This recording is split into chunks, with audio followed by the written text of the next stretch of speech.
School جو ہم دیکھ رہے ہیں، خاص طور پر پرائیویٹ اسکولز ہم دیکھ رہے ہیں کہ بہت سارے پرائیویٹ اسکول ایسے ہیں جو مطلب ایک گھر کے اندر، چھوٹے سے گھر کے اندر بنا دیے گئے ہیں. وہاں گراؤنڈ نہیں ہے، بچے موٹاپے کا شکار ہو رہے ہیں، ان کی کوئی ایکٹیویٹی نہیں ہے. مطلب کوئی ان کی کوئی پیریڈ جیسے ہوتا تھا کہ گیمز کا پیریڈ ہو رہا ہے، اب وہ موجود نہیں ہے. تو اس کے حوالے سے آپ کیا کہیں گے؟ میں بالکل آپ کی اس بات سے ایگری کرتا ہوں کہ دیکھیں کہیں پر بھی جب کوئی تعلیمی ادارہ کھلتا ہے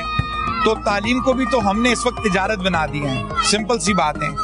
اور تعلیم جو ہے وہ یعنی کہ کہیں پر بھی ایک کمرے، ٹھیک ہے کہ آپ کسی بچے کو ایجوکیٹ کر سکتے ہیں، لیکن اگر آپ اس کو ایک کہیں گے کہ یہ درسگاہ ہے تو اس کو آپ درسگاہ کا نام نہیں دے سکتے، کیونکہ وہ ایک کمرے یا دو کمرہ جو ہے وہ درسگاہ نہیں ہے. درسگاہ کے اندر باقاعدہ طور کے اوپر آپ کی لائبریری ہونی چاہیے، آپ کی لیبارٹری ہونی چاہیے، بچوں کا پلے ایریا ہونا چاہیے.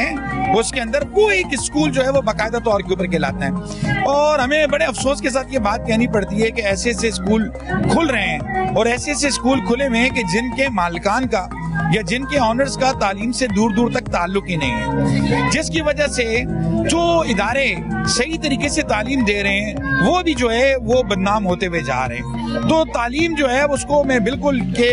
نبیوں کی میراث ہے، اور اس سے میں تو سمجھتا ہوں کہ جتنی عزت اور جتنا میں آج اس مقام تک پہنچا ہوں میں اپنے ادارے کے توسط کے ساتھ پہنچا ہوں. اور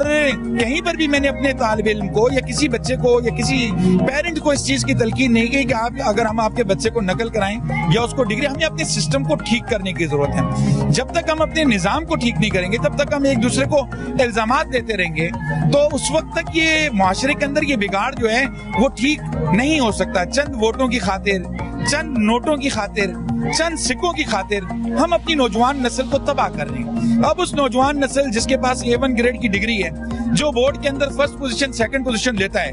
اور اس کو اگر ایک اپلیکیشن لکھنا نہیں آتی، ایک درخواست لکھنا نہیں آتی، وہ اپنی ایک کمپنی نہیں سنبھال سکتا، اپنے والد کا ایک کاروبار یعنی کہ اس کی تحریر وہ نہیں کر سکتا،